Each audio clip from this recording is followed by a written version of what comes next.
దేశంలో ఇటీవల రైతుల నిరసనల నేపథ్యంలో సోషల్ మీడియా ఎక్స్ పై ఆంక్షలు మొదలయ్యాయి. రైతుల నిరసనలకు సంబంధం ఉన్న నిర్దిష్ట ఖాతాలపై చర్యలు తీసుకోవాలని భారత ప్రభుత్వం ట్విట్టర్ ఎక్స్ కు ఆదేశాలు జారీ చేసింది.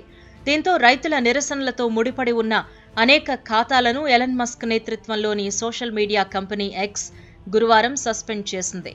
ఇందులో పలువురు ప్రముఖ రైతు నాయకులు, వారి మద్దతుదారుల ఖాతాలు ఉన్నాయి.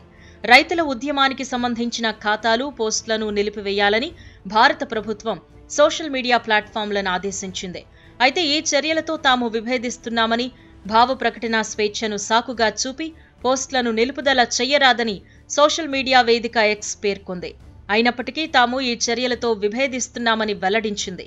చట్టపరమైన పరిమితుల కారణంగా తాము ఎగ్జిక్యూటివ్ ఆర్డర్లను ప్రచురించలేకపోతున్నాం, కానీ పారదర్శకత కోసం ఈ విషయాన్ని పబ్లిక్ చేయటం అవసరమని విశ్వసిస్తున్నట్టు ఎక్స్ తెలిపింది.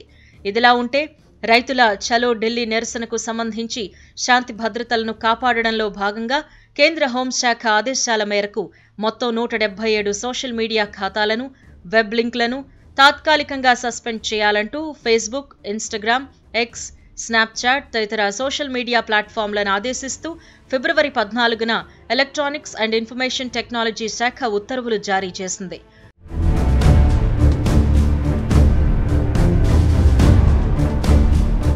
మరోవైపు ఆందోళనకు 2 రోజుల పాటు బ్రేక్ ఇవ్వాలని రైతు సంఘాలు నిర్ణయించాయి. నేడు భవిష్యత్ కార్యాచరణ ప్రకటించనున్నాయి. ఆందోళన చేస్తున్న రైతులపై నిన్న పోలీసులు టియర్ గ్యాస్ ప్రయోగించారు. దీంతో పలువురు రైతులు గాయపడ్డారు. కనౌరి బార్డర్లో యువ రైతు మృతి చెందాడు. దీంతో రైతు సంఘాలు తీవ్ర స్థాయిలో ఆగ్రహం వ్యక్తం చేస్తున్నాయి. పోలీసుల దాడిలోనే రైతు ప్రాణం కోల్పోయాడని ఫైర్ అవుతున్నాయి. కేంద్ర ప్రభుత్వం తమ సమస్యలను పరిష్కరించకపోవడం, డిమాండ్లను నెరవేర్చకపోవడంతో అన్నదాతలు తాజాగా మరోసారి కదం తొక్కారు. చలో ఢిల్లీ పేరుతో హస్తనలో పెద్ద ఎత్తున ఆందోళన చేపట్టారు. పంజాబ్, హర్యానా రాష్ట్రాల నుంచి ట్రాక్టర్లతో హస్తనకు చేరుకుని ఆందోళన నిర్వహిస్తున్నారు. 2020-21 సమయంలో తామంతా ఉద్యమించినప్పుడు డిమాండ్లు నెరవేరుస్తామని హామీ ఇచ్చిన కేంద్రం వాటిని నెరవేర్చలేదని, ఇప్పుడా హామీలను సాధించుకోవటం కోసమే ఈ భారీ ఆందోళన చేపట్టామని రైతులు చెబుతున్నారు.